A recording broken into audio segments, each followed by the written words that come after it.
Boys and girls, go ahead and open up to page 316 in your anthology to continue reading the story of James Forten. I'm at the top of the page. Thomas Forten, a free African, was employed by Robert Bridges, a sailmaker in Philadelphia. Sailmaking was a profitable but difficult job. Sewing the coarse cloth was brutal on the hands. The heavy thread had to be waxed and handled with dexterity. A person trying to break the thread with his hands could see it cut through his flesh like a knife. But Forten appreciated his job. It paid reasonably well, and the work was steady. Forten helped in all aspects of sailmaking and assisted in installing the sail on the ships the firm serviced. With the income from his hard work, he had purchased his wife's freedom. Now, on this early Tuesday morning, a new baby was due. The baby, born later that day, was James Forten. Young James Forten's early life was not that different from that of other poor children living in Philadelphia. He played marbles and blindsman's bluff, and he raced in the streets. When he was old enough, he would go down to the docks to see the ships. Sometimes James went to the shop where his father worked and did odd jobs. Bridges liked him and let him work as much as he could, but he also encouraged Thomas Forten to make sure that his son learned to read and write. The Fortens sent their son to the small school that had been created for African children by a Quaker, Anthony Benezet. He believed that the only way the Africans would ever take a meaningful place in the colonies would be through education. Thomas Forten was working on a ship when he fell to his death. James Forten was only 7 at the time.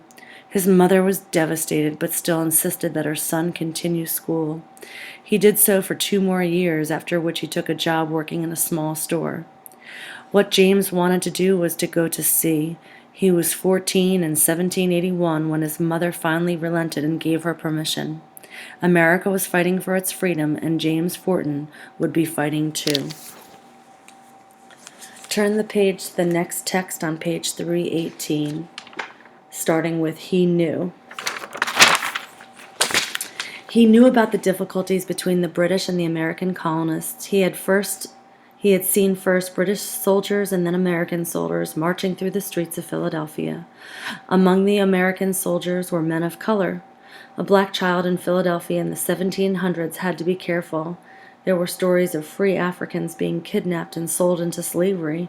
He had seen the captives on the ships. They looked like him, the same dark skin, the same wide nose, but there was a sadness about them that both touched his heart and frightened him. He had seen Africans in chains being marched through the streets on their way to the South.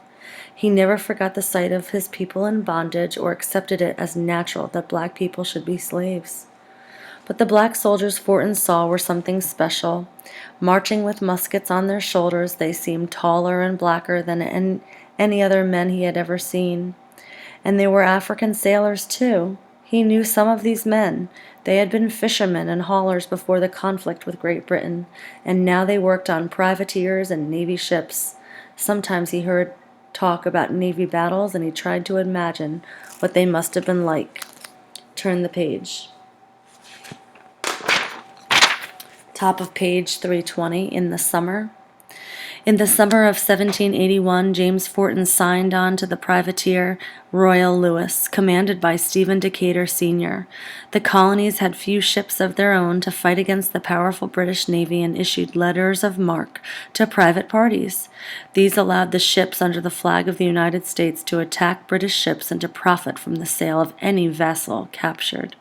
The Royal Lewis sailed out of Philadelphia in August and was quickly engaged by the British vessel Active, a heavy-armed brig sent from England to protect its trade ships. The Royal Lewis's guns were loaded with gunpowder that was tamped down by an assistant gunner. Then the cannonball was put into the barrel and pushed against the powder. Then the powder would be ignited. The powder had to be kept below decks in case of a hit by an enemy ship. Forten's job was to carry the powder from below to the guns. Up and down the stairs he raced with the powder as shots from the British ship whistled overhead.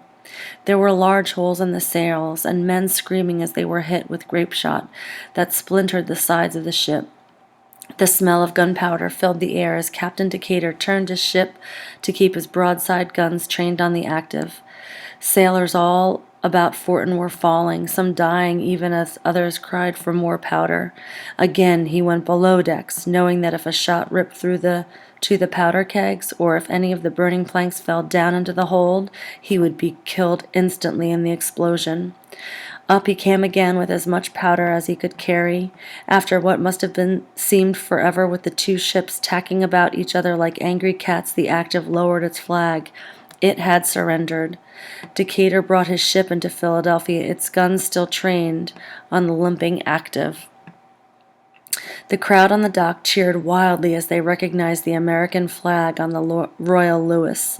On board the victorious ship, James Forten had mixed feelings as he saw so many of his comrades wounded, some mortally. The Royal Louis turned its prisoners over to military authorities. On the 27th of September, the Active was sold. The proceeds were split among the owners of the Royal Louis and the crew. Turn the page to 322. The sailors.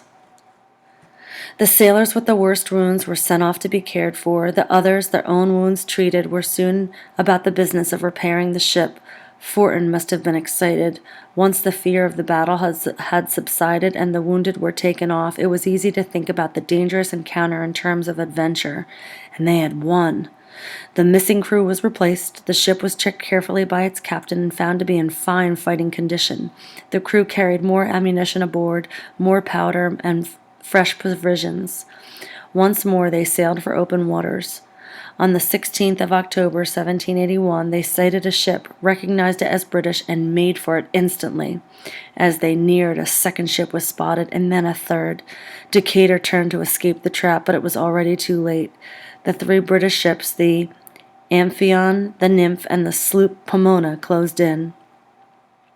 It was soon clear that the Royal Louis had two choices, to surrender or to be sunk. The Royal Louis lowered its flag. It had surrendered, and its crew were now prisoners. Forten was terrified. He had heard the stories of the British sending captured Africans to the West Indies to be sold into slavery. He knew the Pomona had sailed back and forth from the colonies to the island of Barbados, where many Africans had already languished in bondage. It was a time for dread. James was taken aboard the Amphion with others from his crew. On board the British ship, Captain Beasley inspected the prisoners.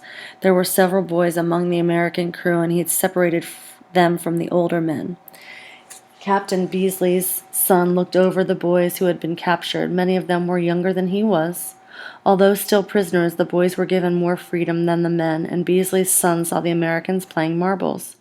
He joined in the game, and it was during this playing that he had befriended Forten. The result of this tentative friendship was that Captain Beasley did not, as he might have done, send Forten to a ship bound for the West Indies and slavery. Instead, he was treated as a regular prisoner of war and sent to the prison ship, the Jersey. Turn to page 325.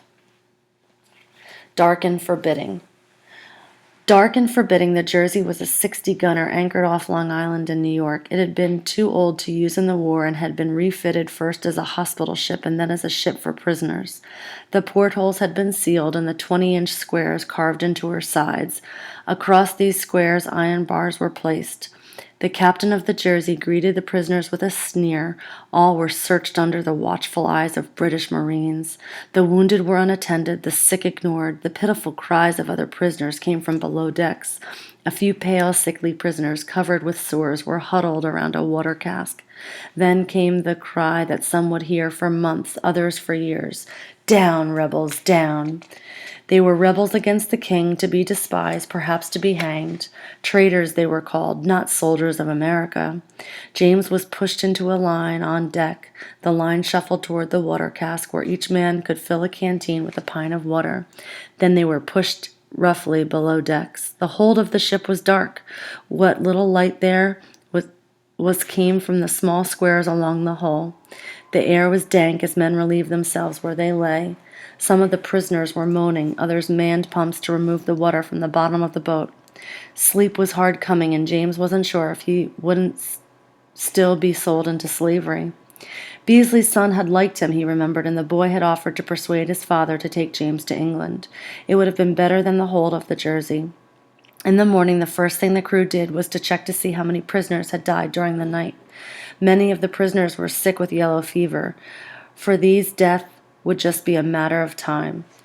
Turn the page. Page 326, Forten later claimed.